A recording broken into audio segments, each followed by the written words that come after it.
Orang di alam kubur. Satu diantaranya, ketika sudah dia gosok meninggal arwah, dia gosok matanya, dia buka, kata dia, saya di mana? Kau sudah meninggal, dah saat. Saya sudah mati. Iya. Ya Allah, hidupkan saya kembali ke dunia, sekejap saja, kira-kira 1 menit lah kalau boleh. Ya Allah, kembalikan saya ke dunia. Untuk apa? Sholat? Bukan. Puasa? Bukan. Haji? Bukan. Saya hanya ingin berkata, ya Allah, semua hartaku aku sedekahkan fisabilillah. Kenapa bukan minta sholat? Karena sholat hanya bisa dapat pahalanya ketika kita masih sholat. Haji hanya bisa kita dapat ketika kita haji.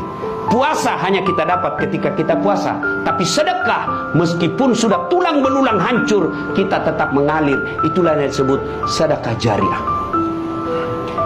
Keliru Bapak Ibu yang Allah kasih rezeki, Bapak tidak bersedekah. Keliru. Dan alhamdulillah, makin bersedekah, Allah makin ganti. Maka almarhum almarhumah, insya Allah lapang kuburnya karena ada sedekah beliau. Yang ketiga, yang akan menolong kita di alam kubur adalah ilmu yang bermanfaat. Almarhum almarhumah, beliau suami istri, tokoh pendidikan. Itulah ilmu yang bermanfaat. Ketika diajarkan ilmu hukum kepada mahasiswanya, diajarkan tentang keadilan, lalu anak mahasiswanya menjadi pengacara yang membela dan menegakkan keadilan, selama itu juga amal-amal akan mengalir. Maka karena itu, ibu bapak kalau dapat konten-konten dakwah, jangan berhenti di grup, jangan berhenti di HP bapak, sebarkan. Bapak punya 10 grup WhatsApp, satu grup 100 orang, kirim, 1000 orang yang terima. Kalau ada yang mengamalkan 5 orang, selama 5 orang itu amalkan, Bapak dapat pahala seperti pahalanya penceramah tanpa mengurangi pahala penceramah. Ilmu yang bermanfaat adalah yang bisa menyelamatkan kita di alam kubur. Inilah 3 yang akan terus mengalir meskipun kita sudah di alam kubur, bahkan sudah habis tulang belulang kita.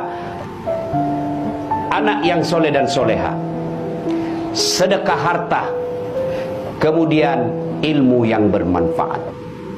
Dan orang yang ada di alam kubur sekarang masih transit, belum sampai surga, termasuk Rasulullah Muhammad SAW.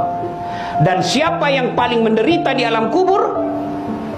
Kata Nabi, orang yang paling menderita di alam kubur nanti adalah al-mutahawil bis sholah, yang menganggap enteng sholat. Saya mau tanya, bapak-bapak, kalau pergi merantau ke Sulawesi Selatan, ternyata bapak tidak nyaman di Sulawesi Selatan, ada pilihan?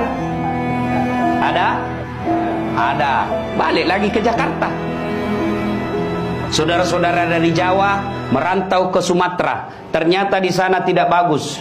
Ada pilihan? Ada. Balik lagi ke Jawa. Mangan orang mangan, yang penting ngumpul. Iya. Iya toh? Bapak-bapak kalah pil caleg, ada pilihan? Kalah pilpres, ada pilihan?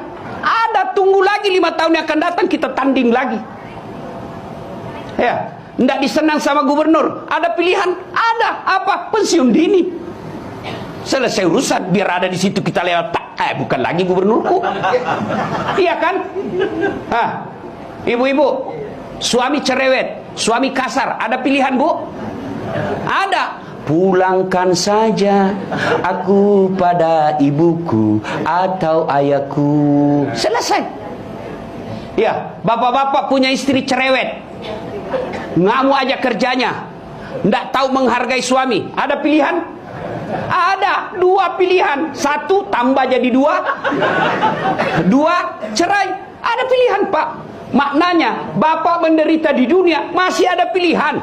Dan tidak ada orang menderita di dunia dari bangun sampai tidur sampai bangun lagi menderita 24 jam. Tidak, pasti ada senyum-senyumnya.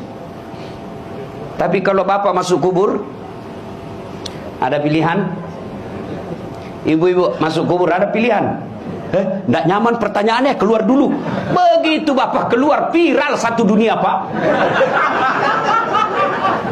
Ya. Dan siapa orang menderita di kubur? Al-mutahawil bis sholah, yang menganggap enteng sholat.